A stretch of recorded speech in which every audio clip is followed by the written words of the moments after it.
Bonjour à tous. Bienvenue sur la chaîne d'information scientifique. Les pilotes de chasse russes pourraient bientôt voler aux côtés de drones de combat remplis de bombes.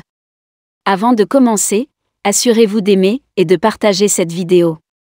Écrasez le bouton d'inscription et cliquez sur la cloche de notification. Si la Russie décide d'envoyer des avions au combat d'ici la fin de cette décennie, les pilotes humains de ces avions choisiront toujours des cibles, mais ce seront les escortes de drones qui largueront les bombes. Le S-70 Okhotnik, un prototype de drone de combat produit par le géant de la défense russe Rostec, devrait entrer en service militaire en 2024 avec la capacité promise d'attaquer des cibles aériennes et terrestres. Un pilote de chasse humain guidera l'Okhotnik et surveillera sa sélection de cibles dans le cockpit d'un Su-57, le chasseur russe de 5e génération et un équivalent approximatif du F-35 américain. L'utilisation d'un drone de combat pour étendre la puissance et la portée d'un combattant habité, tout en gardant un humain responsable des décisions de tir, est une pratique de plus en plus courante parmi les militaires. Si cela fonctionne comme promis, cela signifie que ce concept ne se limitera pas à l'armée des États-Unis ou à ses alliés. La division de Rostec qui produit Okhotnik s'appelle United Aircraft Corporation, et comme TASS l'a rapporté le 25 mars, l'équipe sans pilote fera partie de l'approche de la Russie en matière de guerre réseau-centrée. L'équipe Su-57 et Okhotnik est la première du genre dans l'armée russe, déclare Samuel Bandet, analyste au Center for Naval Analysis et associé principal au Center for New American Security. L'establishment militaire russe reconnaît qu'une paire Su-57 S-70 peut potentiellement remplacer des escadrons habités. Cela conduira à un changement dans la façon dont la Russie planifie ses combats, à la fois au niveau des campagnes et au plus petit niveau des batailles.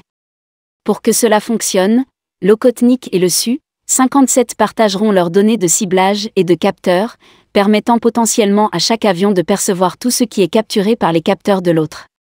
Chaque Okhotnik peut transporter jusqu'à 4400 livres de bombes, ce qui est considérablement plus que ce qu'un MQ-9 Reaper en service américain peut offrir. En janvier, un Okhotnik a largué des bombes à chute libre de 1100 livres sur une cible à une distance au nord de la mer Caspienne. Le ministère de la Défense a décrit ce test comme un test montrant que la précision du système de navigation de l'Okhotnik était proche de celle d'une arme à guidage de précision. Si cela est exact, cela suggère que le drone peut compenser le coût des systèmes de guidage sur une bombe.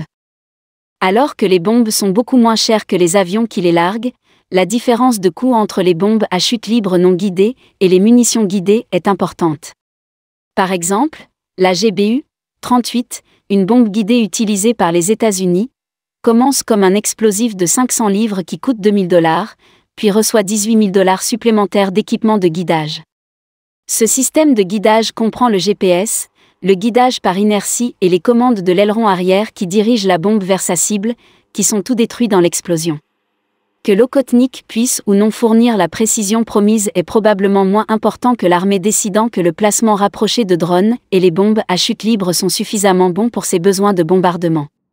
Et tout ce ciblage sera toujours acheminé par le pilote humain qui dirige le Su-57, guidant l'Okhotnik en place. À l'heure actuelle, l'establishment militaire russe dit qu'un pilote humain à bord du Su-57 aura le dernier mot concernant les cibles que Okhotnik va frapper, dit Bandet. Le S-70 aura également une IA embarquée, selon le ministère de la Défense, pour un commandement, un contrôle et un dépistage plus rapide et plus résilient. Les États-Unis, eux aussi, développent des escortes de combat armées pour leur combat.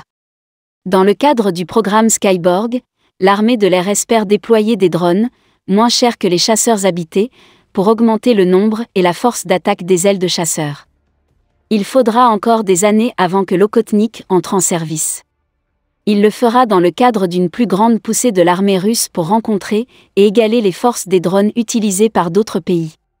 Cela signifie des frappes de précision sur des groupes insurgés et irréguliers, ainsi que des machines utiles dans des conflits potentiels avec d'autres armées avancées. Et l'armée russe porte une attention particulière au rôle joué par les drones dans la guerre du Haut-Karabakh, menée entre l'Arménie et l'Azerbaïdjan, de septembre à novembre 2020.